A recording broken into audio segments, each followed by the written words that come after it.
Hello guys, I am again here with the some examples of volumetric analysis. ये board पर मैंने कुछ examples लिखे हैं न्यूमेरिकल्स के और मैं इसे लॉ ऑफ मोलिकुलर्स के कॉन्सेप्ट से लगाऊंगा। तो पहला न्यूमेरिकल पढ़ें। हम इससे पहले एक आपको न्यूमेरिकल का एक वीडियो भेज चुके हैं और ये नेक्स्ट वीडियो है वॉल्यूमेट्रिक एनालिसिस का। थोड़े से क्वेश्चन टफ होते हैं तो बहुत ध्यान समझिएगा। इन सारे क्वेश्चनों के लिए डायग्राम बहुत इंपॉर्टेंट होता है, तो जो क्वेश्चन में कहता जाए उसका डायग्राम जरूर बनाते जाइएगा। एक पॉइंट पहले बता दे रहा हूं कि अगर आपको कभी किसी न्यूमेरिकल में एसिड के साथ एसिड दिखाई दे, एसिड के साथ एसिड, तो एसिड के मोलिक्यूल्सों को ऐड करा जाता है। लेकिन अगर आपको एसिड के साथ बेस दिखाई देगा तो उसके मोलिक्यूल्स को माइनस किया जाता है। ये पहले कहीं लिख लीजिएगा आप। एसिड के बर्तन में एसिड डालोगे तो मोलिक्यूल्स ऐड हो जाएंगे, बेस के बर्तन में बेस डालोगे तो भी मोलिक्यूल्स ऐड हो जाएंगे। लेकिन अगर तुम एसिड के बर्तन में बेस डालोगे तो मोलिक्यूल्स को माइनस किया जाएगा। ये कहीं नोट कर लीजिएगा, ये पॉइंट यहां पर कई बार यूज होगा। चलिए पढ़ते हैं। 1 gram sample of washing soda, मैं डायग्राम बना रहा हूं। मेरे पास 1 ग्राम एक वॉशिंग सोडा है, that is sodium carbonate dot X2O।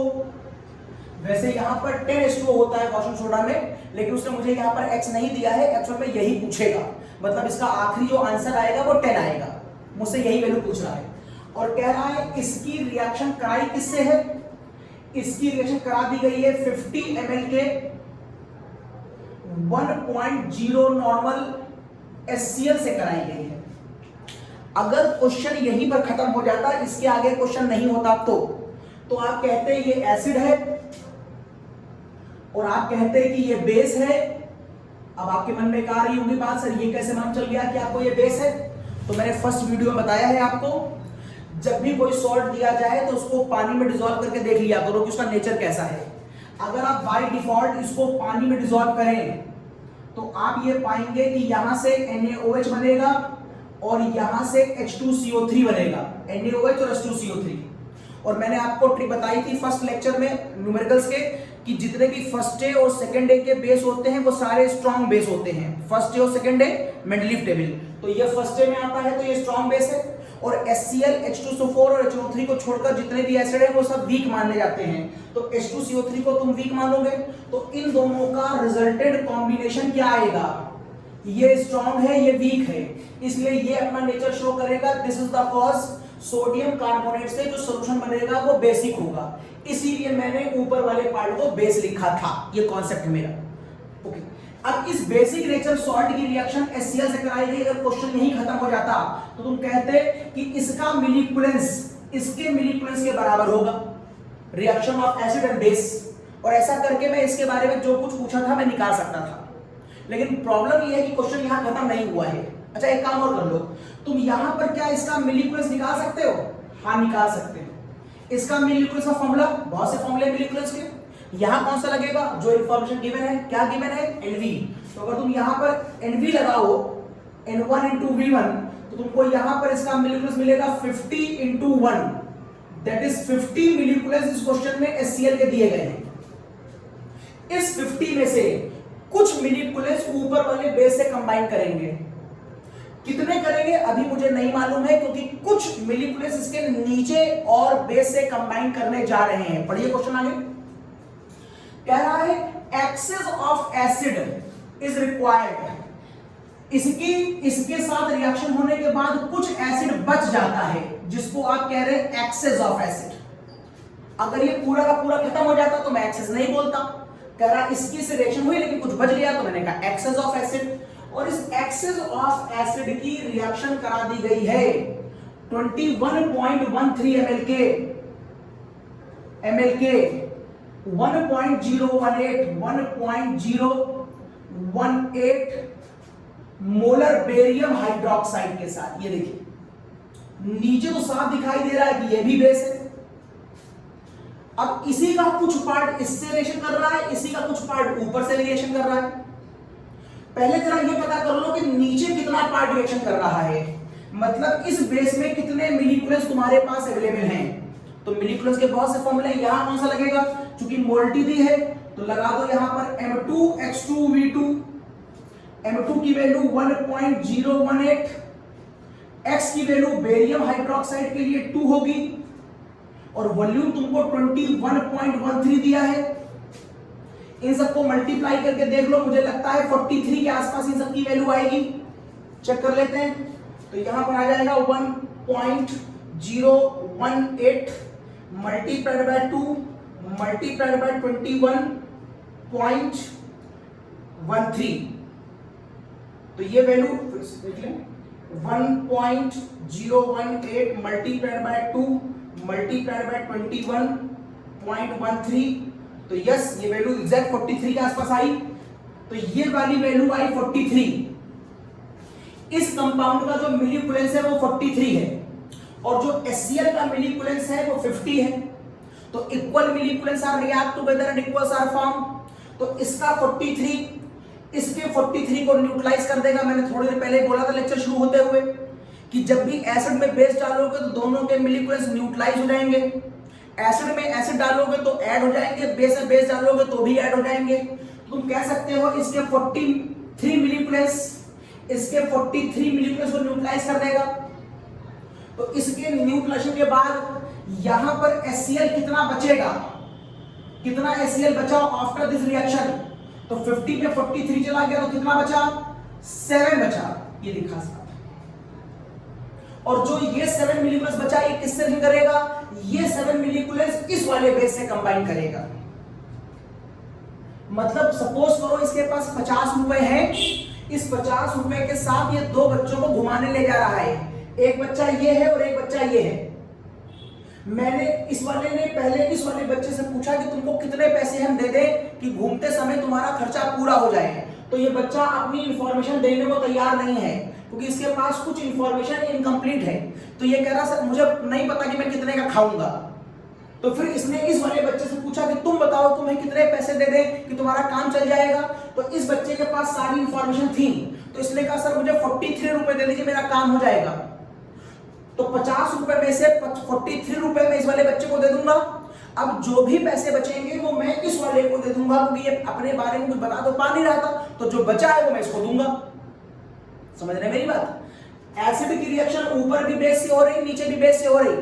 अगर आपके मन में आ रहा हो कि हमने पहले नीचे क्यों सॉल्व करा, क्योंकि ऊपर मेरे पास इंफॉर्मेशन इनकम्प्लीट है, मुझे x की वैल्यू नहीं मालूम, मतलब कई बातें नहीं मालूम है। तो आप ये नहीं बता पाएंगे कि इसका कितना पार्ट इससे कंबाइन करेगा।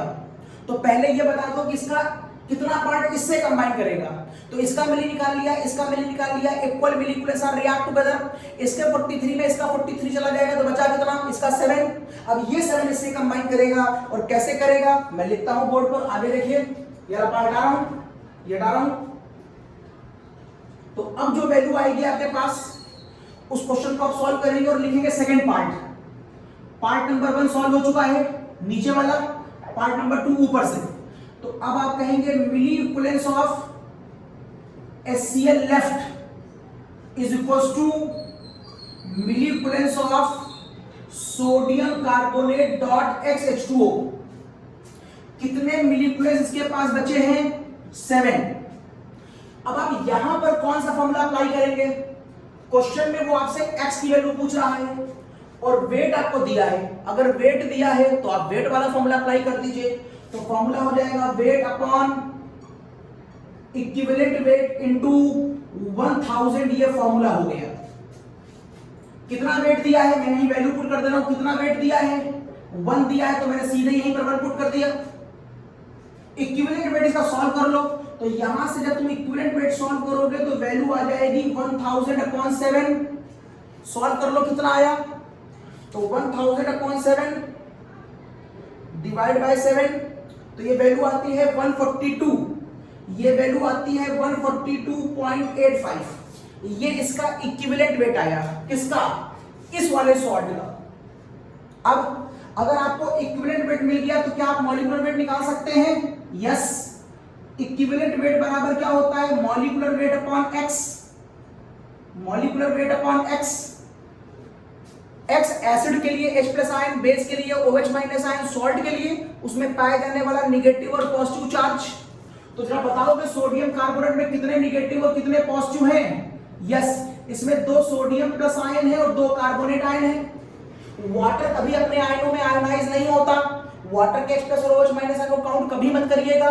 तो 2 प्लस मान लो चाहे 2 माइनस मान लो, मतलब इस क्वेश्चन में सोडियम कार्बोनेट के लिए X की वैल्यू क्या है 2। इक्विवेलेंट वेट कितना निकाला है तुमने 142.85।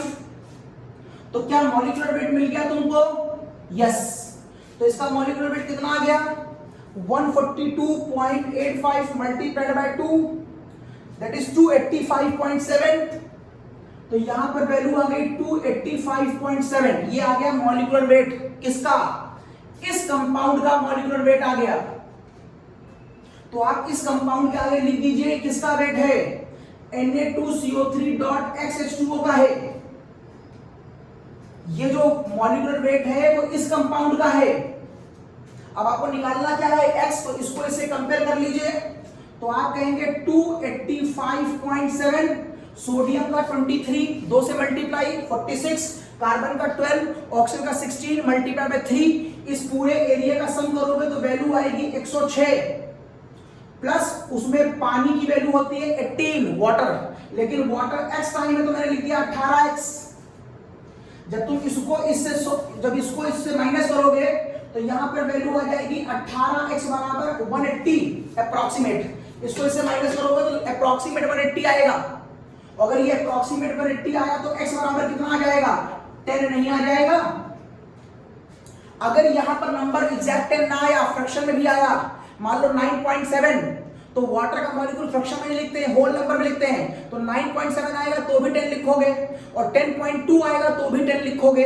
तो यहां पर नंबर अगर फ्रैक्शन में भी आया तो होल नंबर में कन्वर्ट होगा। और मैंने पहले बताया था कि वॉशिंग सोडा का फॉर्मूला Na2CO3.10H2O होता है, तो 10 तो आंसर आना ही था।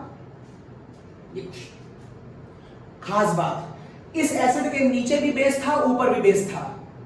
आप इस वाले क्वेश्चन को डबल टाइट्रेशन की तरह भी यूज कर सकते हैं। अगर एक एसिड की रिएक्शन एक बेस से है तो कहलाता सिंगल टाइट्रेशन, लेकिन अगर एक एसिड 2 बार कंबाइन कर रहा है बेस से, एक बेस नीचे था एक बेस ऊपर था, तो इस हेडिंग को आप डबल टाइट्रेशन भी कह सकते हैं।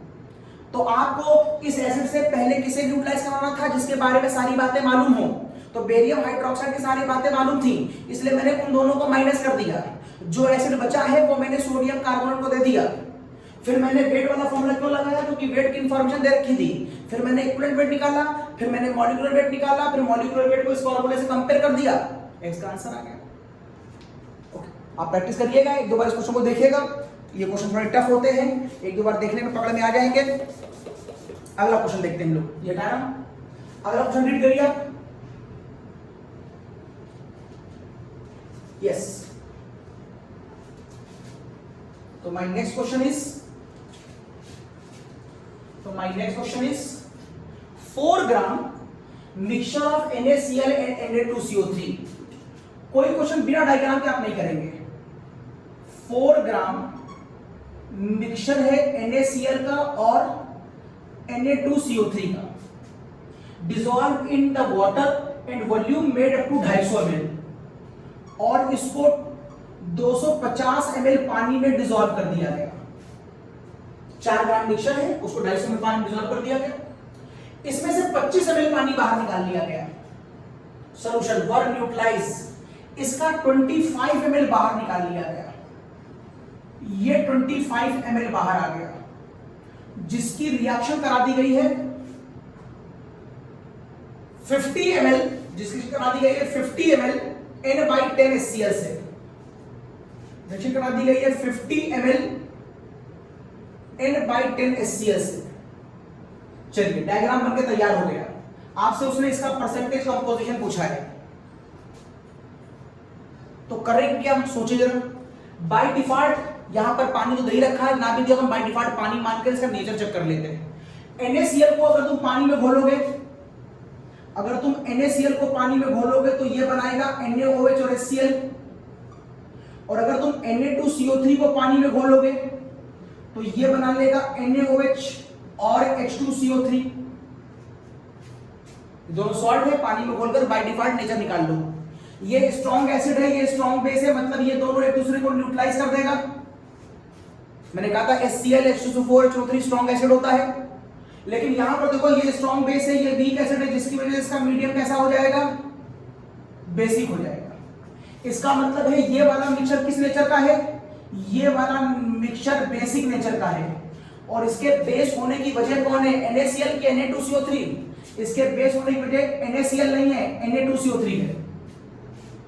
अब अगर ये बेस है तो इससे तुमने 25 ml बाहर निकाला है, तो ये भी तो बेस होगा।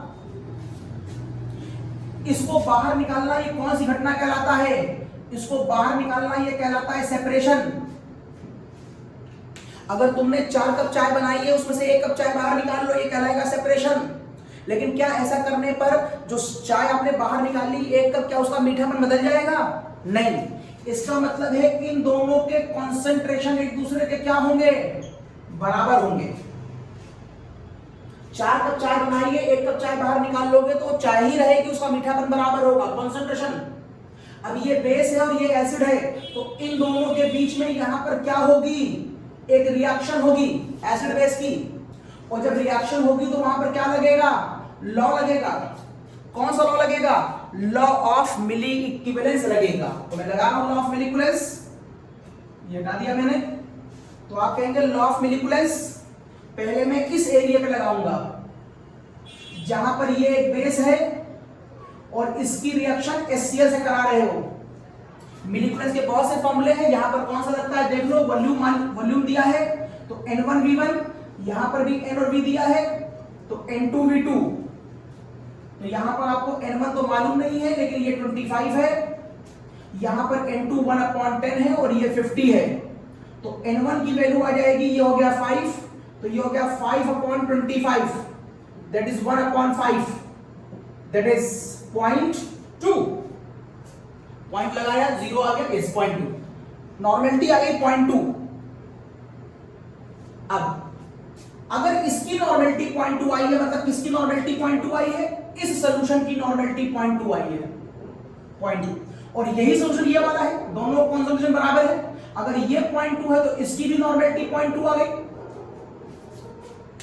बोलो, अगर इसकी नॉर्मेलिटी 0.2 है तो इसकी भी नॉर्मेलिटी 0.2 हो गई। अगर इसकी नॉर्मेलिटी 0.2 हो गई तो नॉर्मेलिटी का फॉर्मूला अप्लाई कर दो, नॉर्मेलिटी बराबर wait into 1000 upon equivalent weight upon volume in ml। Normality कितनी निकाली, 0.2 वेट। अब तुम्हें 4 ग्राम दिया है तो क्या 4 ग्राम रख दोगे, नहीं, इस 4 ग्राम में तो दोनों लोग मौजूद हैं, लेकिन जो ये रिएक्शन हो रही है वो किसकी वजह से हो रही है, Na2CO3 की वजह से। तो जो यहां पर नॉर्मेलिटी आई है वो किसकी आई है, Na2CO3 के सॉल्यूशन की आई है, क्योंकि आप ये पूरी घटना किसके रिस्पेक्ट में पढ़ रहे थे, Na2CO3 के रिस्पेक्ट में। इसलिए आप यहां पर 4 ग्राम नहीं रखेंगे, बल्कि यहां पर आप Na2CO3 का वेट निकालेंगे, that is pure weight of Na2CO3, जो इस रिएक्शन में पार्टिसिपेट कर रहा है। NaCl तो पार्टिसिपेट ही नहीं कर रहा। इनटू 1000 अपॉन, अब चूंकि तुम बात Na2CO3 की कर रहे हो तो इक्विवेलेंट वेट भी Na2CO3 का रखोगे, और Na2CO3 का इक्विवेलेंट वेट कितना होता है 53 इनटू वॉल्यूम क्वेश्चन में कितना दिया है 250, और इस 250 ml में ही Na2CO3 घुला हुआ था, तो ये कैंसिल हो गया, यहां पर आ गया 4, ये वैल्यू थी 0.2, तो बोलो वेट ऑफ Na2CO3 कितना आया, चेक कर ले। तो वेट ऑफ Na2CO3 आ गया 0.2 मल्टीप्लाइड बाय 53 डिवाइड बाय 4, तो ये वैल्यू आई 2.65। ये जो 2.65 है ये प्योर वेट है किसका, Na2CO3 का। ओके, जब आपने प्योर वेट निकाल लिया तो आखिरी फॉर्मूला होगा इसमें परसेंटेज ऑफ प्योरिटी।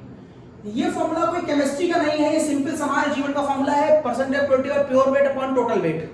तो जो तुमने प्योर वेट निकाला है ये ऊपर रख दो, टोटल वेट तुमको 4 दे रखा था इनटू 100, तो 2.65 divide by 4 into 100, it is 66.25%।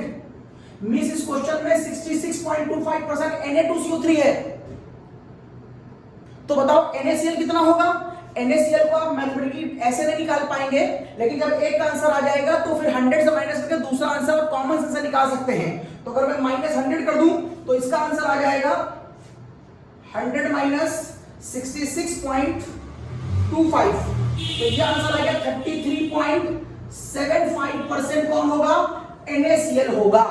इस तरीके से आप ये करेंगे और ये देखिए इसके आंसर मैंने यहाँ पर लिखे हुए थे 30 क्वेश्चन नंबर 2 ये देखिए क्वेश्चन नंबर 1 का आंसर निकाला था मैंने 10 और क्वेश्चन नंबर 2 का आंसर मैंने निकाला है 66.25 और 33.75। इन दो क्वेश्चनों के आंसर बोर्ड पे लिखे हैं और ये मैंने दोनों सॉल्व कर दिए। क्वेश्चन देख लीजिए एक बार, ये परसेंटेज ऑफ प्योरिटी का क्वेश्चन है। परसेंटेज ऑफ प्योरिटी वाले क्वेश्चन में एक वेट क्वेश्चन में दिया होता है, एक वेट हमको क्वेश्चन में और निकालना होता है। जो हम निकालते हैं वो प्योर वेट होता है, जो ये दिया हुआ होता है वो टोटल वेट होता है। सबसे पहले आपको ये देखना था कि इन दोनों में कौन वर्किंग कर रहा है।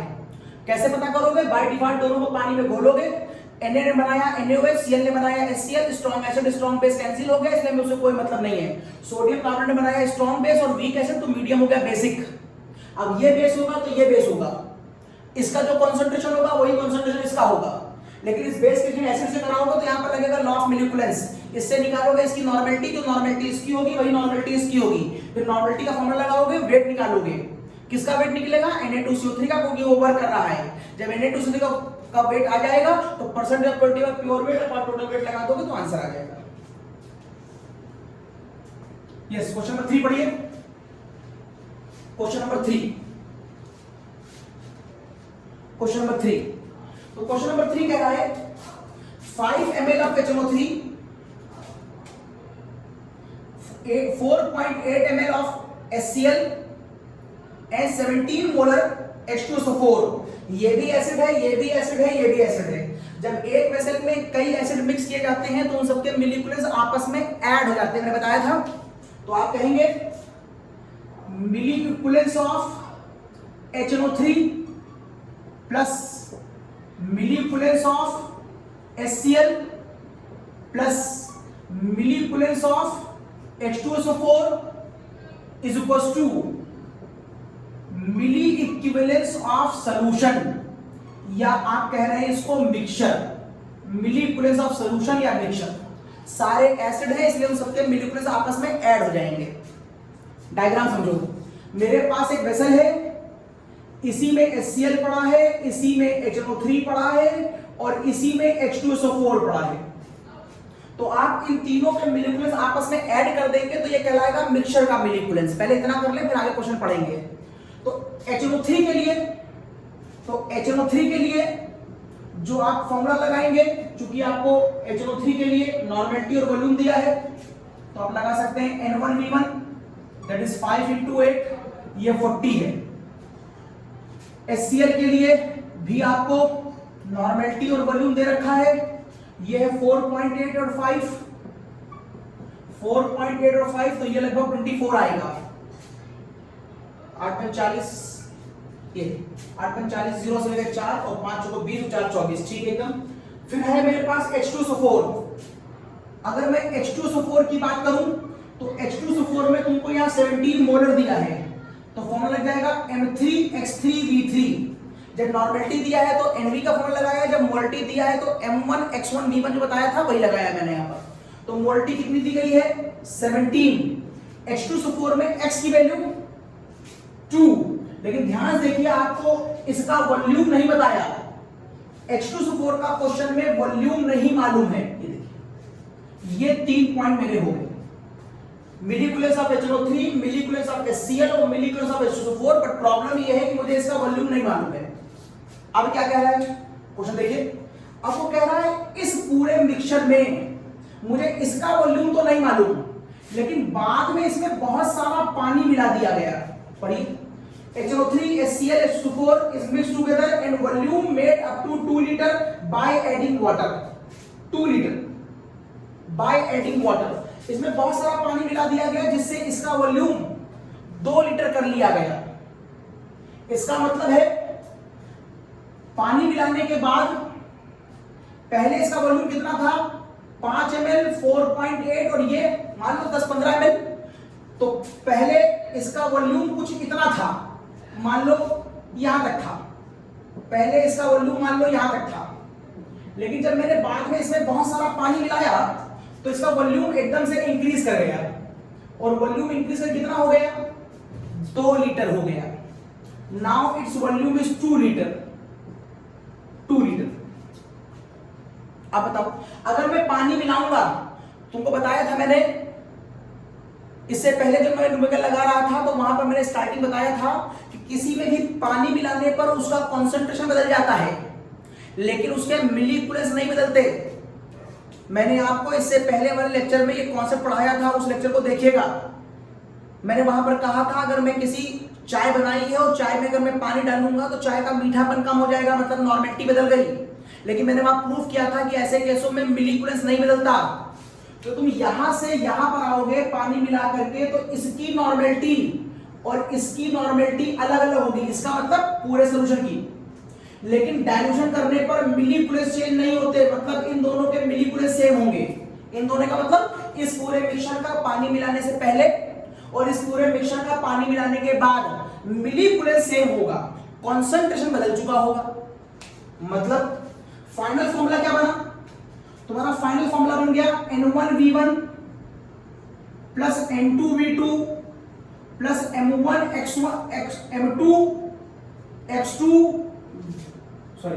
M3X3V3 बराबर NS into VS। What is the meaning of S? S का मतलब है सोल्यूशन, N और V का मतलब है मिलीक्यूल्स। इन सारे लोगों के मिलीक्यूल्स का सम, एसिड एसिड एसिड, क्योंकि सारे एसिड ने मैं जोड़ दिया है, और इन सबका सम इसके मिलीक्यूल्स के बराबर होगा। क्यों? क्योंकि तुमने पानी मिलाने के बाद जो सोल्यूशन बनाया है तो पानी मिलाने के बाद नॉर्मेलिटी बदलेगी, मिलीक्यूल्स नहीं बदलेगा, इसलिए इसका मिलीक्यूल्स इसके मिलीक्यूल्स के बराबर होगा। पानी मिलाने से कॉन्सेंट्रेशन बदलता है, मिलीक्यूल्स नहीं बदलते। ये कहीं पर पॉइंट में लिख लो, हमने लेक्चर इससे पहले वाले लेक्चर में प्रूफ किया है बोर्ड पर, उस लेक्चर को देखिएगा। तो इस पूरे का मिली इस पूरे के मिली के बराबर होगा। तो ये कितना है 64 और ये कितना है 34V। तो इन दोनों का सम 64 और इस पूरे का सॉल्यूशन 34V बराबर, मुझे इसका NS नहीं मालूम क्योंकि वो बदल गया है, लेकिन मुझे वॉल्यूम तो मालूम है कि इसका वॉल्यूम कितना हो गया है 2000 ml, को उसने 2 लीटर बोला है। ठीक, ओके। यहां तक कर लेने के बाद अब यहां प्रॉब्लम यह है कि तुमको 2 बातें नहीं मालूम है, ना तुमको ये नॉर्मेलिटी मालूम है ना तुमको ये भी मालूम है। अब क्वेश्चन आगे सॉल्व नहीं हो पाएगा, तो क्वेश्चन हमें आगे पढ़ना पड़ेगा। एक बात और है, एसिड एसिड एसिड, तो पानी मिलाओगे तो ये पूरा मिक्सचर कैसा हो गया होगा? तो ये पूरा मिक्सचर अभी भी एसिडिक होगा। एसिड एसिड एसिड, तो पानी मिलाने पर एसिड ही बनेगा। खैर आगे बढ़ते हैं, अब यहां से आगे बढ़ते हैं। कह रहा है 30 ml of this acid exactly neutralize 42.9 sodium carbonate. कह रहा अगर यहां के 2 लीटर से अगर 30 ml बाहर निकाल लिया जाए, ऑब्वियस अगर ये एसिड है तो ये भी एसिड होगा, और इसकी रिएक्शन करा दी जाए 42.9 ml सोडियम कार्बोनेट से। मुझे अच्छी तरह मालूम है सोडियम कार्बोनेट बेसिक होता है, मैंने पहले कई बार बताया है आपको। सोडियम कार्बोनेट में बाय डिफॉल्ट पानी मिला होगा तो NaOH और H2CO3 बनेगा, तो ये बेसिक होगा। इन दोनों में एक रिएक्शन होगी, मतलब इसका मिलीक्यूल्स फिर से इसके मिलीक्यूल्स के बराबर होगा। बट अगेन प्रॉब्लम, तुमको यहां पर इसका V मालूम है, इसका N नहीं मालूम। तुमको यहां भी इसका V मालूम है लेकिन इसका N नहीं मालूम। तो फिर से N1V1 बराबर N2V2 लगाओगे तो फंस जाओगे, तो तुमको दोनों तरफ का N नहीं मालूम, तो क्वेश्चन को फिर आगे पढ़ना पड़ेगा। कह रहा है ये जो Na2CO3 है वो 1 gram sodium carbonate dot 10 H2O के डिसॉल्व करने से बना है 100 ml में। अब वो तुमसे इस सोडियम कार्बोनेट के बारे में बता रहा है। कह रहा पहली बात तो ये जो सोडियम कार्बोनेट है वो वॉशिंग सोडा है, Na2CO3 डॉट 10 H2O। और कितना लिया गया है? कह रहा इसको 1 ग्राम लिया था मैंने। कहां घोला था? कह रहा इसको 100 ml में घोला था, और इस सॉल्यूशन का ही 42.9 यहां लिया है। अगर इसी का यहां पर लिया होगा तो जो नॉर्मेलिटी इसकी होगी वही नॉर्मेलिटी इसकी होनी चाहिए, क्योंकि ये 42.9 इसी सॉल्यूशन से लिया गया है। This is the cause. तुमको अगर इसकी नॉर्मेलिटी मिल जाए तो इसकी नॉर्मेलिटी मिल जाएगी। तो चलो इसकी नॉर्मेलिटी निकाल लें। तो इसकी नॉर्मेलिटी बराबर हो जाएगा weight into 1000 upon equivalent weight into volume in ml। Weight कितना 1 ग्राम इक्विवेलेंट वेट कितना, इक्विवेलेंट वेट 53 मत रख देना, तुम लोग को 53 याद रहता है Na2CO3 का, वो तब होता है जब पानी ना हो, यहां पर तो पानी मौजूद है, तो इक्विवेलेंट वेट निकाल लो। खाली Na2CO3 का मॉलिक्यूलर वेट 106, उसमें 10 वाटर ऐड कर दिए, मतलब 180 ऐड कर दिया, और Na2CO3 में X की वैल्यू कितनी होती है 2, तो डिवाइड कर दिया 2 से, तो ये वैल्यू आई 143, तो इसका इक्विवेलेंट वेट आया 143 और वॉल्यूम कितना है 100, ये और ये चला गया, तो नॉर्मेलिटी हो जाएगी 10/143, तो नॉर्मेलिटी हो जाएगी 10/143, तो ये 0.0699, तो यहां जो नॉर्मेलिटी आई वो आई 0.0699, ये नॉर्मेलिटी आई इसकी। अब वो कह रहा है कि जो 42.9 है वो यही वाला है, तो अगर ये 0.699 है तो ये भी 0.699 होगा, तो इसकी नॉर्मेलिटी भी 0.0699 हो जाएगी। अब तुमको इसकी नॉर्मेलिटी मालूम है, इसका वॉल्यूम मालूम है, लेकिन केवल इसका भी मालूम है, तो अगर तुम यहां पर फॉर्मूला अप्लाई कर दो N1V1 बराबर N2V2, तो NV तुमको ये मालूम है, इधर तुमको V मालूम है, तो क्या इधर का N नहीं आ जाएगा, यस, तो इन दोनों को मल्टीप्लाई करो, मल्टीप्लाइड बाय 42.9 और इधर के V को 30 से डिवाइड कर दो नीचे, तो डिवाइड बाय 30, तो वैल्यू आई 0.1, ये 0.1 क्या आ गया 0.1 इसकी नॉर्मेलिटी आ गई, 0.1 सॉल्व हो गया। अब इसकी नॉर्मेलिटी अगर 0.1 आ गई तो ये सोल्यूशन तो यहां से लिया गया था, अगर इसकी नॉर्मेलिटी 0.1 आ गई तो ये सोल्यूशन तो यहां से लिया गया था, तो जो नॉर्मेलिटी इसकी होगी वही नॉर्मेलिटी इसकी होगी, बोलो। तो अगर ये 0.1 है तो इसकी नॉर्मेलिटी भी तुमको 0.1 मिल गई। अब अगर तुमको इसकी नॉर्मेलिटी 0.1 मिल गई, तुमको इधर की वैल्यू सारी मालूम हो गई, तो क्या तुमको यहां से v निकलता हुआ नहीं दिखाई दे रहा है, तो क्या तुमको यहां से v निकलता हुआ दिखाई दे रहा है, यस, चेक करो क्या आया होगा, तो आप कहेंगे यहां पर हो सकता है 64 प्लस 34v, 2000 में 0.1 गया तो क्या हो गया 200, तो आप कह सकते हैं 34v इज इक्वल्स टू, शायद यहां पर वैल्यू आ जाएगी 136, तो यहां पर v आ जाएगा 136/64, तो यहां पर वैल्यू कितनी आ जाएगी चेक कर लो, तो यहां पर वैल्यू आ जाएगी 136 divide by 136 divide by not 64,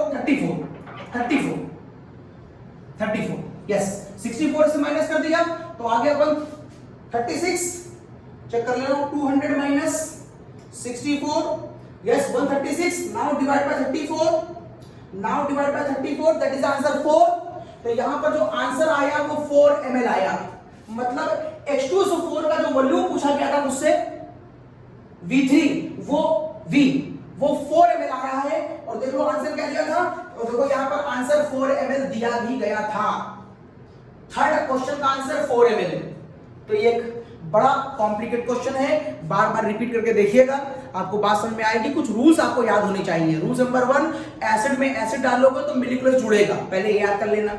फिर याद कर लेना किसी भी सॉल्यूशन में तुम पानी मिलाओगे तो उसका कंसंट्रेशन बदलेगा लेकिन मिलिकुलस नहीं बदलेगा, ये याद कर लेना। और उसके बाद आप कॉन्सेप्ट लगाते जाओ, एसिड एसिड एसिड सब जुड़ गया, उसमें मिला दिया पानी तो यहां पर वॉल्यूम बन गया 2 लीटर। इसकी नॉर्मेलिटी और इसकी नॉर्मेलिटी अलग अलग होगी क्योंकि ये पानी मिलाने से पहले का पार्ट है, ये पानी से मिलाने का बाद का पार्ट है। लेकिन इस 2000 ml में से 30 ml पानी 30 ml सोल्यूशन अलग कर लिया था, तो जो इसका नॉर्मेलिटी होगी वो इसकी होगी, ये एसिड होगा तो ये भी एसिड होगा। फिर इस एसिड की रिएक्शन उसने Na2CO3 से कराई, ये बेस है, लेकिन तुमको इसकी नॉर्मेलिटी नहीं बताई थी। इसकी नॉर्मेलिटी निकालने में तुमको ये इंफॉर्मेशन दी थी उसने, तुमने यहां से नॉर्मेलिटी निकाली, तुमको इसकी नॉर्मेलिटी मिल गई। अब तुमको ये NV मिल गया, तुमको इधर का V मालूम था तो तुमने इसका N निकाल लिया। अब जो N इसका होगा वही N इसका होगा, जो N इसका होगा वही N इसका होगा। अब तुमको जब इसका N मिल गया तो उसका V निकाल लो, सॉल्व कर लिया। स्क्रीनशॉट लो इसका एक।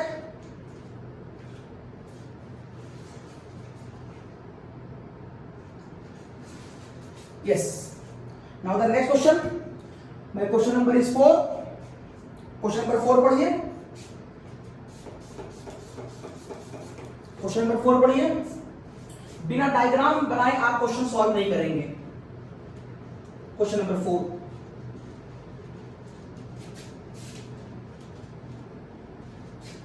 Question number 4. 1.25 gram impure Na2CO3 is dissolved in the water and solution made up to 250 ml. कह रहा मेरे पास 1.25 ग्राम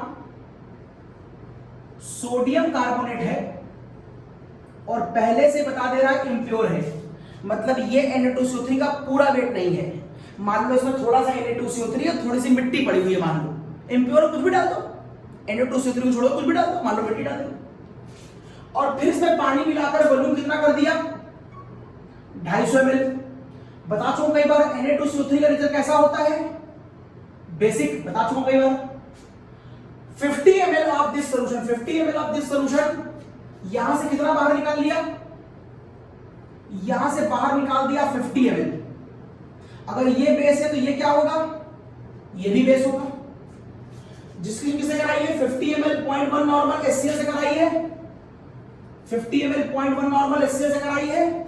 रिएक्शन कराई है 50 ml 0.1 नॉर्मल HCl से, और ये क्या है, एसिड है. कैलकुलेट द परसेंट, अच्छा दैट्स ऑल. देन कराई है, उसके बाद द मिक्सचर को शेक किया है, रिएक्शन कराई इन दोनों की, फिर आपस में दोनों को शेक किया, इस वेसल को इस वेसल से रिएक्ट कराया, फिर दोनों को अच्छी तरह मिक्स किया. If further required 10 ml 0.16 normal solution, कह रहा ऐसा करने के बाद मुझे एक चीज की और आवश्यकता पड़ी, और वो है 10 ml 0.16 नॉर्मल सोल्यूशन की आवश्यकता पड़ी. तो यहां पर जो सोल्यूशन है उसका मतलब समझ लीजिए, यहां पर दो चीजें हैं, एक एसिड और एक सोल्यूशन. सोल्यूशन का मतलब है Na2CO3 का सोल्यूशन, और एसिड का मतलब है HCl. तो अगर वो सोल्यूशन बोल रहा है कि इफ फर्दर रिक्वायर्ड 10 ml इतने नॉर्मल सोल्यूशन, इसका मतलब है यहां पर फिर से मैंने Na2CO3 लिया है. कुछ इस तरीके का है. अगर Na2CO3 का इतना सोल्यूशन मुझे फिर से रिक्वायर हुआ है, तो मुझे बताओ इस कंपाउंड में इसकी परसेंटेज क्या होगी. Yes, if further required 10 ml 1.6 normal solution for complete nuclear. ठीक है, ध्यान से देखो बेटा, ये एसिड है, ये बेस है, और ये भी बेस है. इस एसिड की रिएक्शन इस बेस से भी होगी और इसकी रिएक्शन इस बेस से भी होगी. इस एसिड ने इससे पूछा कि बताओ तुमको कितने पैसे दे दें कि तुम्हारा काम चल जाए, मतलब कितने मिलीमोल्स दे दें. तो ये नहीं बता पाएगा क्योंकि इसके पास इंफॉर्मेशन इनकम्प्लीट है. इसको V मालूम है, N नहीं मालूम है. तो इसने इससे पूछा कि बताओ हम तुमको कितने पैसे दे दें कि तुम्हारा काम चल जाए, ये बता देगा. इसने कहा मुझे आप दे दीजिए N into V, मतलब 1.6 रुपए. इसके पास पैसे हैं कितने, 50 into 1, 50 into 0.1 N into V. इसके पास 5 रुपए हैं. ये एसिड है, ये बेस है. एसिड बेस के मिलीमोल्स आपस में माइनस हो जाते हैं. तो 1.6 में से अगर इसका 1.6 चला जाएगा तो बोलो बचेगा क्या, 3.4. अब जो 3.4 बचा है वो एसिड है, और इस 3.4 की किससे होगी, इस बेस से होगी. तो अब आप लाइन में लिखेंगे मिली equivalence of acid left react with 50 milli equivalence of base. जो बचा है वो कंबाइन करना है 50 मिली इक्विवेलेंस ऑफ बेस से. तो ये हो गया 3.4. यहां पर N2 into V2, जहां पर आपको N2 की वैल्यू नहीं मालूम लेकिन V2 50 मालूम है, तो यहां से आप N2 सॉल्व कर सकते हैं. 3.4 अपॉन 50, तो 3.4 अपॉन 50 कितना आया, 3.4 डिवाइड बाय 50, ये आया 0.068. तो यहां पर वैल्यू आ गई 0.068. ये क्या आ गया, ये नॉर्मेलिटी आ गई. 0.068 नॉर्मेलिटी आ गई. किसकी नॉर्मेलिटी आ गई, इसकी नॉर्मेलिटी आ गई 0.068. और आपने कहा था ये सेपरेशन है, तो जो नॉर्मेलिटी इसकी होगी वही इसकी होगी, क्योंकि तुमने ये 50 ml यहीं से निकाला था, तो इसकी भी आ गई 0.068। इवन तो दोनों थे Na2CO3, लेकिन ये Na2CO3 का कोई दूसरा सोल्यूशन था जिसकी नॉर्मेलिटी 0.16 थी, और ये Na2CO3 का ही लेकिन कोई दूसरा सोल्यूशन है जिसकी नॉर्मेलिटी 0.068 है। अब जब आपको इसकी नॉर्मेलिटी मिल गई तो फॉर्मूले को ओपन कर दो, तो आप कहोगे नॉर्मेलिटी बराबर weight into 1000 upon equivalent weight into volume in ml, value put कर दो 0.068। वेट आपको पता करना है, प्योर वेट इंटू 1000, Na2CO3 का इक्विवेलेंट वेट 53, वॉल्यूम कितना है 250, सॉल्व कर लो, तो यहां से वेट की वैल्यू हो जाएगी 0.068 मल्टीप्लाइड बाय 53 डिवाइड बाय 4, 0.901, फिर चेक कर लें, 0.068 मल्टीप्लाइड बाय 53 डिवाइड बाय 4, तो 0.901, तो 0.901 इसका वेट आया। वेट कितना 0.901, ये कौन सा वेट है, ये Na2CO3 का प्योर वेट है, क्योंकि इस वेट में तो थोड़ी सी मिट्टी भी थी। तो बताओ परसेंटेज ऑफ प्योरिटी बराबर pure weight upon total weight into 100, ये आपका आंसर आया। Pure weight upon total weight 1.25 into 100, that is 72.08। Question number 4, question number 4 का आंसर देखिए, ये है 72.08। क्वेश्चन नंबर 4 का आंसर लिखा है, यस, इसका आंसर आ जाएगा 72.08%। जो बाकी बचा हुआ 28% के आसपास है, तो मिट्टी थी इसके अंदर। तो क्वेश्चन देख लो भाई, ये बेस था, इसको बाहर निकाला तो ये भी बेस होगा, इसकी रिएक्शन एसिड से कराई। अगर क्वेश्चन यही खत्म हो जाता तो मैं कहता इसका मिली इसके मिली के बराबर होगा, काम खत्म था। तो मैं कहता ये n भी मालूम है, तो मुझे इसका n मिल जाता, इसी n को मैं यहां n ले लेता और ये सॉल्व कर देता। लेकिन प्रॉब्लम ये है कि क्वेश्चन यहां खत्म नहीं हुआ है, ये आगे बढ़ गया। तो फिर ये भी एसिड है, ये बेस है, तो पहले मैं इसको इससे सॉल्व करूंगा। इसको आप डबल टाइट्रेशन कह सकते हैं, इधर भी टाइट्रेशन हो रहा है, इधर भी टाइट्रेशन हो रहा है। तो पहले आप इधर सॉल्व कर लो, ये 5 है, ये 1.6 है, 1.6 में से 1.6 जाएगा, 3.4 बचेगा, 3.4 की रिएक्शन इससे कराओगे तो इसकी नॉर्मेलिटी आएगी, जो नॉर्मेलिटी इसकी होगी वो नॉर्मेलिटी इसकी होगी, इसको उठाकर यहां रखोगे, इससे प्योर वेट आएगा और फिर परसेंटेज ऑफ प्योरिटी आ जाएगी। देखिए एक बार क्वेश्चन को, एक बार इस क्वेश्चन को देखिए, इस क्वेश्चन को गौर करिए अच्छी तरह।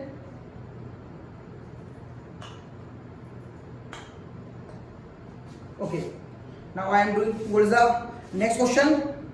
मैं नेक्स्ट क्वेश्चन की तरफ बढ़ रहा हूं।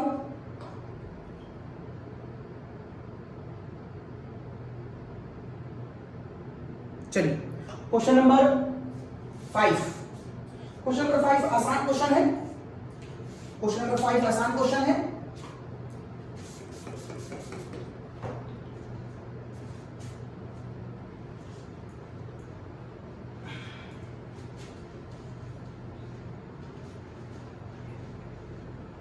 ओके, पढ़िए क्वेश्चन नंबर 5। इतने gram dibasic acid, what is the meaning of diacidic, मतलब x की वैल्यू अगर आपको आवश्यकता पड़ेगी तो 2 मानेंगे।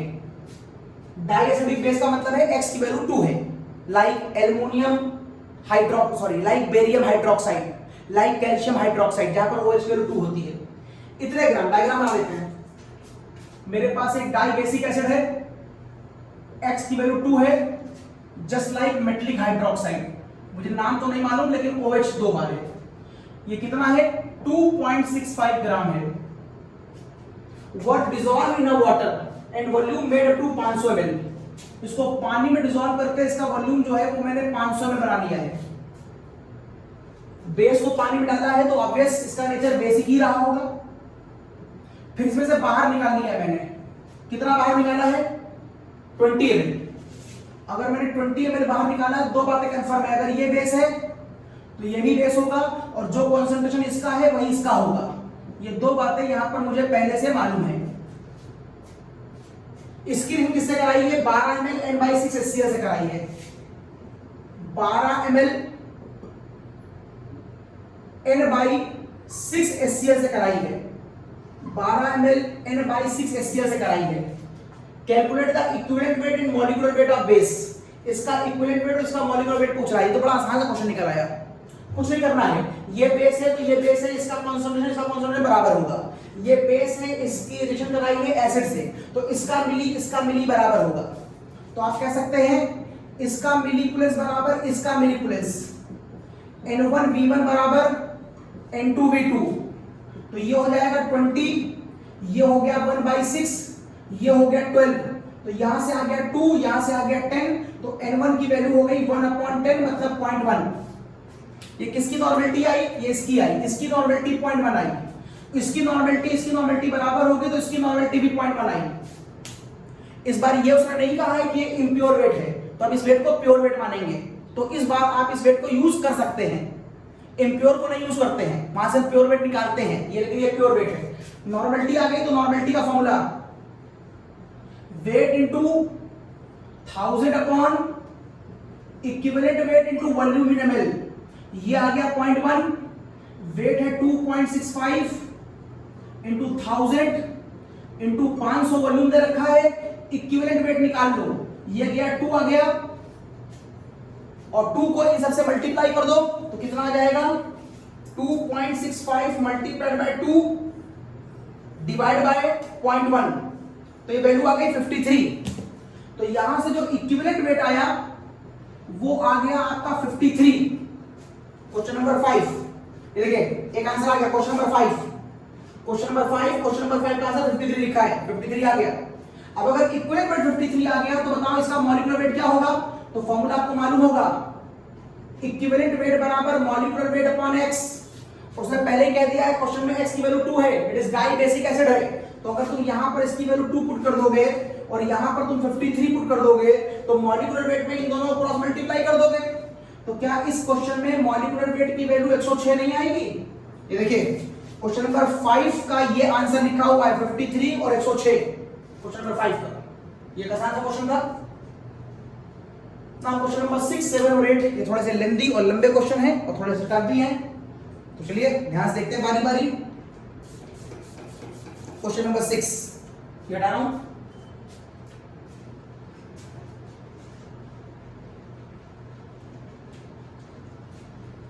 क्वेश्चन नंबर 6 पढ़िए। Normality of an aqueous solution containing HCl and HNO3। दो एसिड मौजूद है मेरे पास जिसकी नॉर्मेलिटी N/5 है। डायग्राम बना लीजिए। मेरे पास एक वेसल है जिसमें HCl है और HNO3 है। इन दोनों के मिक्सचर के सम की जो नॉर्मेलिटी आ रही है वो N/5 आ रही है। मतलब मुझे दोनों की नॉर्मेलिटी अलग अलग नहीं मालूम है। ठीक। When 20 ml of this solution, मुझे फिलहाल इसका वॉल्यूम भी शायद नहीं मालूम है, लेकिन जो भी है इससे मैंने 20 ml सॉल्यूशन बाहर निकाल लिया। 20 ml of this solution is treated with excess of silver nitrate। एक बात कंफर्म है, ये एसिड है तो ये भी एसिड होगा, और इसकी रिएक्शन करा दी गई है सिल्वर नाइट्रेट से, और ऐसा करने पर 0.287 सिल्वर क्लोराइड का पीपीटी बनता है। 0.287 सिल्वर क्लोराइड का पीपीटी बनता है। Calculate the percentage of composition of HCl और HNO3। बाप रे बाप, ये टफ क्वेश्चन है, ये अच्छा क्वेश्चन है। मुझे कुछ कोई खास ज्यादा बातें दी नहीं है और क्वेश्चन को सॉल्व करने के लिए कह दिया गया है। ओके, तो मैं तुझे थोड़ी देर पहले कह रहा था कि मुझे इस सॉल्यूशन का वॉल्यूम नहीं मालूम है। चलो अब इसका कुछ ना कुछ सपोज करना पड़ेगा, क्योंकि वरना तो मुझे इसका वेट भी नहीं मालूम है, मामला बड़ा गंभीर हो जाएगा। चलो वॉल्यूम सपोज कर लेते हैं। इसका वॉल्यूम नहीं दिया है फिर भी 1 लीटर मान लेते हैं। बताओ क्यों मान लिया? क्योंकि जो नॉर्मेलिटी होती है वो डेफिनेशन के अकॉर्डिंग हमेशा 1 लीटर में कैलकुलेट की जाती है। या तो मुझे वो इसका वॉल्यूम देता और नहीं दिया है और मुझे आवश्यकता पड़ रही क्वेश्चन में, तो मैं वॉल्यूम को सपोज कर दूंगा। नॉर्मेलिटी की डेफिनेशन क्या होती है? Number of gram equivalent wait which is present in a 1 litre of a solution. तो मैंने इसका वॉल्यूम 1 लीटर मान लिया, इसमें से 20 बाहर निकाला था। ओके, जब मैंने 20 बाहर निकाला तो यहां पर कौन कौन आ गया होगा? HCl आ गया होगा, HNO3 आ गया होगा। ये दोनों ही से मौजूद होंगे। लेकिन जो सिल्वर नाइट्रेट की रिएक्शन AgCl वाली है, इसमें HNO3 पार्टिसिपेट नहीं करता। तो जो ये वाला रिएक्शन का पार्ट है वो केवल HCl की वजह से हो रहा होगा, HNO3 की वजह से नहीं हो रहा होगा। तो पॉइंट नंबर 1, चूंकि रिएक्शन यहां पर हो रही है HCl और AgNO3 के बीच, और जिससे बन क्या रहा है AgCl। तो इसका मिली बराबर इसका मिली बराबर इसका मिली। इसके बारे में ना कुछ दिया है ना कुछ पूछा है, ये छोड़ो। तो फॉर्मूला बन जाएगा इसका मिली बराबर इसका मिली। HCl के लिए मुझे केवल वॉल्यूम मालूम है और कुछ नहीं मालूम है। ये मत कहना नॉर्मेलिटी मालूम है, नॉर्मेलिटी जो मालूम है वो इन दोनों का मिक्सचर मालूम है। मुझे यहां पर नॉर्मेलिटी HCl की अलग से नहीं मालूम है, इसलिए मैं कहूंगा N1V1 बराबर, इधर तुमको वेट मालूम है तो इधर का फॉर्मूला हो जाएगा weight upon equivalent weight into 1000। तुम्हें यहां पर नॉर्मेलिटी नहीं मालूम है लेकिन वॉल्यूम मालूम है 20। किसकी बात हो रही है HCl की। यहां पर वेट है 2.287, तुम्हें इसका इक्विवेलेंट वेट नहीं मालूम है इनटू 1000 नहीं मालूम है, इक्विवेलेंट वेट मालूम है। जब AgCl का नाम मालूम है तो इक्विवेलेंट निकाल लो। Ag का 108 एटॉमिक वेट, Cl का 35.5, दोनों को सम कर दोगे तो यहां पर वैल्यू आ जाएगी 143.5। अब सॉल्व कर लो तो यहां से जो नॉर्मेलिटी आ जाएगी वो कितनी आ जाएगी, यहां से जो नॉर्मेलिटी आ जाएगी वो आ जाएगी 0.287 मल्टीप्लाइड बाय 1000 डिवाइड बाय 143.5 और ये हो गया डिवाइड बाय 20। तो ये आ गया 0.1। तो ये आ गया 0.1, नॉर्मेलिटी आ गई 0.1। 0.1 का मतलब है नॉर्मेलिटी आ गई है 1/10। ये किसकी नॉर्मेलिटी आई है, साथ समझना, किसकी नॉर्मेलिटी आई है। इसमें पाए जाने वाले HCl की नॉर्मेलिटी 1/10 आ गई।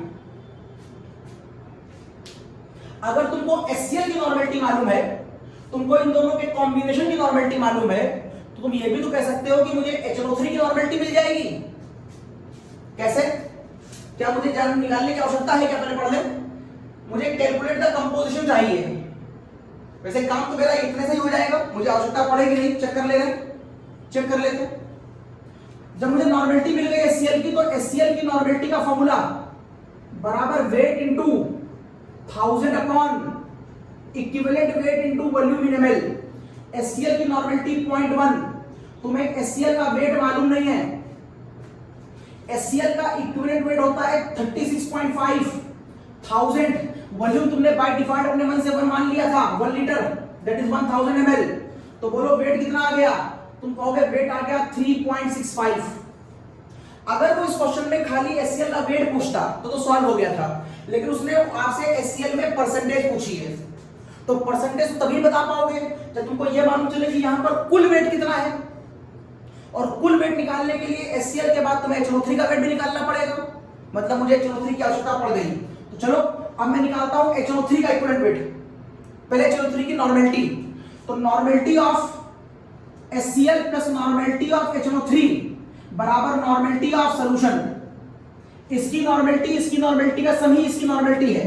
तो HCl की नॉर्मेलिटी 1/10, HNO3 की नॉर्मेलिटी मुझको मालूम नहीं है, और सॉल्यूशन की नॉर्मेलिटी 1/5। HCl 1/10 तुमने निकाला था, HNO3 तुमको मालूम नहीं है, दोनों का सम तुमको मालूम है 1/5। तो बोलो N की नॉर्मेलिटी क्या आ गई, कहीं ये 1/5 माइनस 1/10 तो नहीं आ गया। यस, यदि ऐसा हुआ तो सॉल्व करने पे वैल्यू कितनी आएगी, 5 10 नीचे कितना आ गया 50, तो ऊपर कितना आ जाएगा, यहां पर हो गई वैल्यू 50, तो ऊपर आ जाएगा 10 माइनस 5, 10 माइनस 5। अगर 10 माइनस 5 आया तो ऊपर क्या आ जाएगा 5/50, तो ऊपर क्या आ जाएगा 0.1, 1/10 मतलब 0.1। तो HNO3 की नॉर्मेलिटी भी 0.1 हो गई। अब तुमको इसकी नॉर्मेलिटी भी अलग से मालूम है 0.1 और इसकी भी नॉर्मेलिटी अलग से मालूम है 0.1। अब क्या करेंगे, अब ये वाला पार्ट भी मैं हटा रहा हूं, आगे पार्ट यहां सॉल्व करूंगा। अब तो फिर से अब लगाओ नॉर्मेलिटी का फॉर्मूला किसके लिए, HNO3 के लिए, wait into 1000 upon equivalent weight into volume in ml। ये 0.1 दे रखा है, वेट निकाल लो। HNO3 का इक्विवेलेंट वेट 63 होता है, 1000 HNO3 भी यहीं पर मौजूद है जिसका वॉल्यूम 1 है, ये कैंसिल, तो वेट की वैल्यू कितनी आ गई 6.3। अब एक वेट 6.3 है, एक वेट 3.65 है, ये दोनों इसके अंदर मौजूद है, तो टोटल वेट कितना हो गया? तो आप कहेंगे सर इस समय इसका टोटल वेट 6.3 और 3.65, 6.3 प्लस 3.65, ये आपका टोटल वेट आ गया 9.95, 9.95। तो percentage of purity of HCl बराबर HCl का weight upon total weight into 100, तो 3.65 डिवाइड बाय 9.95 इनटू 100, 36.68%। ये देखिए क्वेश्चन नंबर 6 का आंसर 36.68%। ये देखिए 36.68%, ये इसका आंसर आ गया। ये अच्छा क्वेश्चन था, ये टफ क्वेश्चन था। 36.68% और 100 से माइनस कर दोगे तो HNO3 का भी परसेंटेज आ जाएगा। अच्छा क्वेश्चन था, इसको 2-3 बार देख लेना। ये कंपटीशन में भी आपको मिल सकता है, एकेडमिक में इंपॉर्टेंट है, ये कंपटीशन में भी इंपॉर्टेंट है ये question. Now next question number 7, again it is a good question. देखते हैं कैसे होगा। पढ़िए क्वेश्चन को, क्वेश्चन पढ़िए।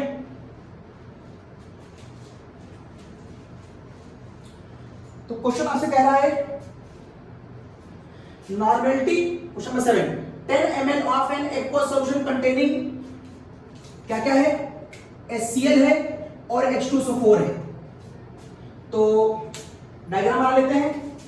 मेरे पास एक सॉल्यूशन है 10 ml जिसमें HCl भी मौजूद है और H2SO4 भी मौजूद है। Okay, require 20 ml N/10 NaOH, ये 20 है। 20 ml इसकी रिएक्शन 20 ml N/10 NaOH से कराई जा रही है। ये एसिड है, ये बेस है, ध्यान दीजिएगा। ये भी एसिड है, ये भी एसिड है, ये बेस है। तो इस समय ये बेस इन दोनों में से किससे रिएक्शन करेगा? दोनों से करेगा। दिस इज द कॉज, तुम कहोगे यहां पर मिली इक्विवेलेंस ऑफ HCl और मिली इक्विवेलेंस ऑफ H2SO4। दोनों एसिड है, दोनों फ्लूइड है, लेकिन दोनों रिएक्शन किससे करेंगे? इससे, बराबर मिली इक्विवेलेंस ऑफ NaOH, ये फॉर्मूला बनेगा। अगर इन दोनों में से कोई एक ही रिएक्शन करता तो मैं कहता इसका मिली बराबर इसका मिली, लेकिन चूंकि दोनों करेंगे, क्योंकि दोनों एसिड है, इसलिए मैंने इन दोनों के मिली का सम इसके बराबर दिखा दिया। चलो आगे पढ़ो। Okay, 20 ml and out for complete neutralization. 20 ml of another solution, 20 ml of another solution of a same acid. इसी एसिड के एक बार 20 ml और लिए गए हैं। 20 ml यही एसिड है, HCl और H2SO4, जिसकी रिएक्शन इस बार BaCl2 से कराई जा रही है। BaCl2, ऐसा करने पर वहां BaSO4 बन रहा है। कितना? 0.3501 BaSO4 बन रहा है। Calculate the percentage of, calculate the mass, not percentage, mass of HCl in a 1 litre of solution. दिया 10 है, लेकिन बाद में पूछा किसमें है? पूछा 1 लीटर में है। दिया 1 है, लेकिन पूछा 1 लीटर में है। क्या पूछा है? HCl का मास पूछा है। ये क्वेश्चन है, अच्छा क्वेश्चन। चलो स्टार्ट करते हैं। मुझे यहां पर फॉर्मूला दिखाई दे रहा है N1V1 बराबर N1V1 प्लस N2V2 बराबर N3V3। तुमको यहां पर N3V3 की वैल्यू मालूम है 1/10 × 20, 10। HCl भी 10 में है और H2SO4 भी 10 में है, लेकिन ना तुमको इसकी नॉर्मेलिटी मालूम है और ना तुमको इसकी नॉर्मेलिटी मालूम है, इसलिए क्वेश्चन अभी यहां पर सॉल्व नहीं हो पाएगा। इक्वेशन नंबर 1 मेरे लिए इनकम्प्लीट है। नीचे देखो, HCl और H2SO4 दोनों हैं, लेकिन इन दोनों में से केवल H2SO4 है जो BaCl2 से मिलकर BaSO4 बनाएगा। मतलब इस वाले इक्वेशन में HCl का कोई पार्टिसिपेशन नहीं है। यहां पर दोनों का पार्टिसिपेशन है, यहां पर केवल BaSO4 का है, केवल H2SO4 का है। तो यहां फॉर्मूला क्या बन जाएगा? मिली इक्विवेलेंस ऑफ H2SO4 बराबर मिली इक्विवेलेंस ऑफ BSO4। यहां पर वॉल्यूम दिया है तो फॉर्मूला N1V1, इधर वेट दिया है तो formula weight upon equivalent weight into 1000। यहां तुमको नॉर्मेलिटी नहीं मालूम है लेकिन वॉल्यूम मालूम है। यहां तुमको वेट 3501 मालूम है।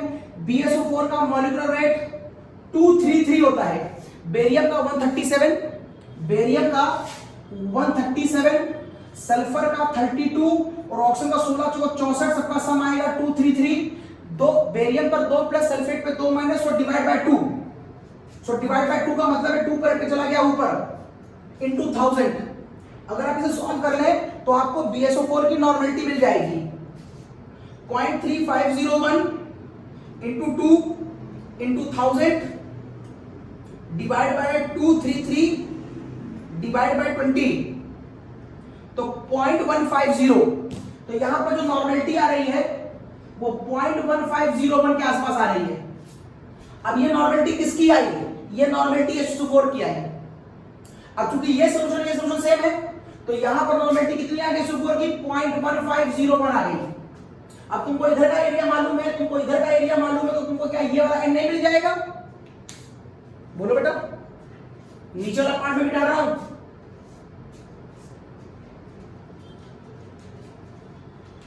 तो तुम कहोगे अगर मैं इसको सॉल्व करूं तो यहां से वैल्यू आ जाएगी 2 में से 0.15 चला गया तो ये वैल्यू आ जाएगी 1.85। तो ये आप कहेंगे 10N1 बराबर 1.85। तो N1 बराबर 0.85। ये नॉर्मेलिटी आई किसकी? HCl की। ये नॉर्मेलिटी किसकी आई? HCl की। अब उसने पूछा था HCl का मास, तो नॉर्मेलिटी का formula wait into 1000 upon equivalent weight into volume in ml। तुमसे वेट पूछा है इनटू 1000, HCl का इक्विवेलेंट वेट 36.5 और वॉल्यूम दिया था 10, लेकिन क्वेश्चन पूछा है 1 लीटर में। पूछा 1 लीटर में है, क्वेश्चन पढ़ लेना। तो 1 लीटर का मतलब है 1000, ये और ये कैंसिल हो गया, ये आ गया 0.185 नॉर्मेलिटी। तो बताओ वेट कितना आया? तो ये हो गया 0.185 multiplied by 36.5, that is 6.75, that is 6.75। Question number 7। यहां पर एक बार चेक कर लो 6.75, ये थोड़ा सा आंसर डिफरेंट है तो शायद यहां पर मैंने आंसर गलत लिख दिया है। मैं आंसर चेक कर ले रहा हूं एक बार। क्वेश्चन नंबर 7 है ये वाला, HCl और इसका answer 1.85 HCl। Yes, question number 1.85, sorry सही तो लिखा हुआ है 1.85 वेट। इस वाले क्वेश्चन का आंसर है HCl डाला NaOH BSO4, HCl H2SO4 BSO4, इसका आंसर 1.85 HCl। चलो एक बार और चेक कर लो, तो आपने कहा था कि इस वाले क्वेश्चन की नॉर्मेलिटी 1/10 चेक करने का पूरा 10 ml में HCl H2O4 था, 20 ml 1/10, 20 ml 1/10। यस ठीक, 20 ml 1/10 complete the nucleotide, 20 ml of another solution of the same acid mixture gave this। ठीक, तो मैंने वहां से निकाली थी नॉर्मेलिटी आपकी ये आ गई थी, इसको 10 से मल्टीप्लाई किया तो यहां पर आपकी वैल्यू आ गई थी 1.5 को आप उधर ले गए तो 2 में से 1.5 गया। यस, 2 में से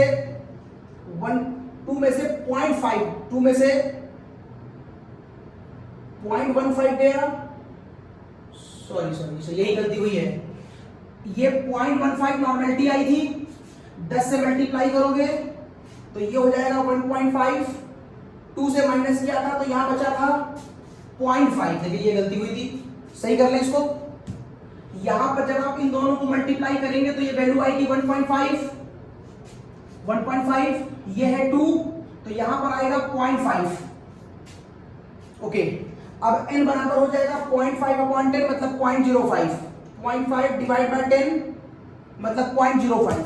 तो यहां पर जो आंसर आएगा वो 0.05 आएगा। अब सही है, तो यहां पर जो आंसर आएगा वो 0.05 आएगा, और 0.05 को आपको वेट निकालना है, तो वेट बराबर होगा 0.05 मल्टीप्लाइड बाय 36.5, ये आया 1.85। Yes, this is answer. ये आंसर दिया हुआ है क्वेश्चन नंबर 7 का answer 1.825 is your answer. Perfect. यहां थोड़ा गुणा भाग गलत हो गया था, दोबारा चेक कर लीजिएगा। तो ये क्वेश्चन नंबर आपका हो गया 7। अच्छा क्वेश्चन था। Question number 8 is the last question for today and again it is a very interesting question. देखिए क्वेश्चन नंबर 8,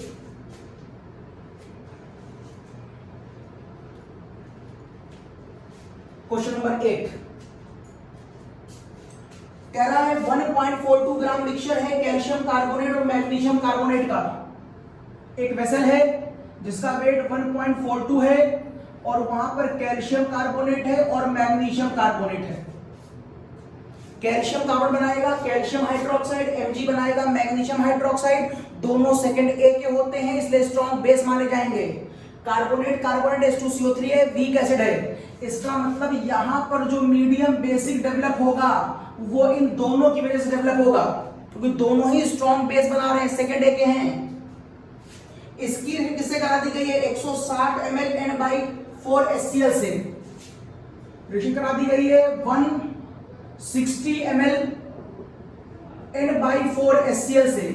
अगर क्वेश्चन को मैं यहीं खत्म कर दूं तो आप कहेंगे इसका मिली इसके मिली के बराबर होगा, मतलब आप कह देंगे मिली equivalence of calcium carbonate plus milli equivalence of magnesium carbonate बराबर मिली इक्विवेलेंस ऑफ HCl। आप ये कह सकते हैं, ठीक है। यहां पर इन दोनों के वेट का सम 1.48 है, तो मैं चूंकि वेट दिया है तो फॉर्मूला किसका लगाऊंगा, weight upon equivalent weight plus weight upon equivalent wait. फॉर्मूले में 1000 भी होता है, वो मैंने कॉमन ले लिया है, इज इक्वल्स टू ये Nv दे रखा है तो मैं यहां लगाऊंगा फॉर्मूला Nv का। एक का वेट, दोनों का सम ये है तो एक का वेट मैं मान लेता हूं x। कैल्शियम कार्बोनेट का मॉलिक्यूलर वेट 100, लेकिन कैल्शियम पे 2 प्लस है, कार्बन पे 2 माइनस, डिवाइड बाय 2, तो 100/2 इसका इक्विवेलेंट वेट हो गया, दैट इज 50। तो यहां पर हो जाएगा 1.42 माइनस x। अगर ये x है तो ये 1.42 minus x upon magnesium carbonate का इक्विवेलेंट वेट निकाल लो। मैग्नीशियम का 24, कार्बन का 12, 16 32, 16 48, ये हो गया 60, 80, 84। मैग्नीशियम पे 2 प्लस, कार्बोनेट पे 2 माइनस, डिवाइड कर दो तो ये वैल्यू आ जाएगी 42। तो यहां पर आ गया 42 और ये 1000 हो गया कॉमन। अब अगर क्वेश्चन यही खत्म होता तो मैं इसको उठा करके यहां लिख देता और फिर यहां से x का आंसर निकाल लेता, और x होता प्योर वेट किसका, कैल्शियम कार्बोनेट का, और फिर परसेंटेज प्योरिटी आती, pure weight upon total weight, question खत्म हो जाता। लेकिन ये क्वेश्चन यहां भी खत्म नहीं हुआ, क्यों, क्योंकि उसने आगे लाइन बोल दी है। देखो, इतने normal HCl and then volume of the solution is made up to 250 ml, मतलब इसकी इससे रिएक्शन करा दी, उसके बाद इसके में पानी मिला करके इसका वॉल्यूम 250 कर दिया। समझना, पानी किसमें मिलाया है, समझना। ये HCl इससे कंबाइन कर लेगा, लेकिन शायद ये थोड़ा सा ज्यादा है, शायद ये थोड़ा सा ज्यादा है, इसीलिए ये इससे कंबाइन करने के बाद थोड़ा सा बच रहा होगा। कितना बच रहा है मुझको नहीं मालूम, लेकिन कुछ बच जरूर रहा होगा, और उसी बचे हुए पार्ट में पानी मिलाया गया है, 250 ml इसका वॉल्यूम कर लिया गया है। फिर समझो, अगर ये क्वेश्चन यहीं खत्म होता तो मैं कहता इसका मिली इसके मिली के बराबर है, दैट्स ऑल। लेकिन अगर वो कह रहा है कि मैंने इसमें पानी मिलाया, तो पानी कब मिलाया, पहले इसकी इससे रिएक्शन हो जाने दी, जितना इसे खत्म होना है उतना खत्म हो गया। एक्चुअल में है कितना, Nv को सॉल्व करो, ये 40 है, तो 40 में से कितना खत्म हो गया अभी मुझे नहीं मालूम, कितना बचा ये भी नहीं मालूम, लेकिन जो बचा है उसमें पानी मिला के उसका वॉल्यूम 250 कर लिया गया। चलो आगे देखते हैं। By addition of 10 ml of this solution, अगर ये एसिड है तो बचा भी एसिड होगा, पानी मिलाने पर ये भी एसिड होगा, और इसमें से कितना बाहर निकाल लिया है 10 ml, इसमें से 10 ml बाहर निकाल लिया है। एक बात कंफर्म है कि जो कॉन्सेंट्रेशन इसका होगा वही कॉन्सेंट्रेशन इसका भी होगा, जो कॉन्सेंट्रेशन इसका होगा वही कॉन्सेंट्रेशन इसका भी होगा, क्योंकि इस 250 से 10 ml बाहर निकाला है। जिसकी रीडिंग कराई है 12 ml N/30 NaOH से, जिसकी रीडिंग कराई है 12 ml N/30 NaOH से, 12 ml N/30 NaOH। ये देखिए, ये एसिड है ये बेस है, करा दो रिएक्शन, ये लग गया मिलीफ्लुएंस, इसका मिली बराबर इसका मिली, इसका N1V1 बराबर इसका N2V2। तो आप यहां फॉर्मूला लगा लो N1V1 बराबर N2V2। मुझे इसका N नहीं मालूम लेकिन इसका वॉल्यूम 10 है, और यहां पर ये है 12 × 1/30, तो यहां से तुम इसका N निकाल सकते हो। तो यहां से N आ जाएगा 12 / 30 / 10, तो यहां से वैल्यू आई 0.04। तो यहां से जो N1 की वैल्यू आ रही है वो 0.04 आ रही है। ये किसकी नॉर्मेलिटी आई? ये इसकी आई 0.04, और इस 10 ml को यहां से बाहर लाए थे, तो अगर ये 0.04 है तो यहां से अगर लाए तो यहां पर भी 0.04 होगा, तो इसकी नॉर्मेलिटी भी 0.04 होगी। अब इसकी नॉर्मेलिटी अगर 0.04 है और वॉल्यूम 250 था, तो जरा बताओ इन दोनों का कुल मिलीक्यूलेंस कितना होगा? ये N है और ये V है, तो इसका मिलीक्यूलेंस हो गया 10।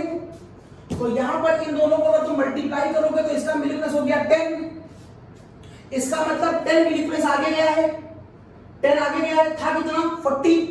अगर 10 आगे चला गया इस प्रोसेस में तो यहां पर कितना बचा 30 बचा, और वो 30 ही से कंबाइन कर रहा था।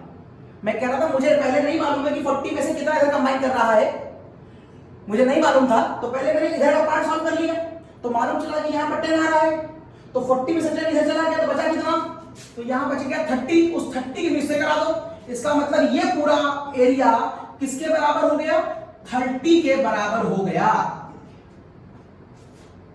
और अब इस पूरे एरिया को सॉल्व कर लो और यहां से x निकाल लो। यहां पर जो x आएगा वो कैसे निकालोगे, कर लो एलसीएम ले लो भाई। ये हो जाएगा 50 × 42, यहां पर हो जाएगा 42x, यहां पर हो जाएगा 50, 1.42 माइनस x बराबर 30, 1000 भी है, क्रॉस मल्टीप्लाई करके नीचे ले जाओ, सॉल्व कर लो। सॉल्व कर लोगे x की वैल्यू आ जाएगी। x इसको माना तुमने कैल्शियम कार्बोनेट को माना है, x से माना है कैल्शियम कार्बोनेट को, तो जो पहला परसेंटेज ऑफ प्योरिटी आएगी प्योर वेट, x का जो आंसर आएगा वो कहलाएगा pure weight upon total weight is this, pure weight upon total weight is this. Solve करूं क्या पूरा, मैं पूरा कर दूं, चलो पूरा कर दे रहा हूं, तो यहां पर आ जाएगा, चलो पूरा कर दे रहा हूं, आखिरी है तो छोड़ दूं, तो ये हो जाएगा 50 मल्टीप्लाइड बाय 42 मल्टीप्लाइड बाय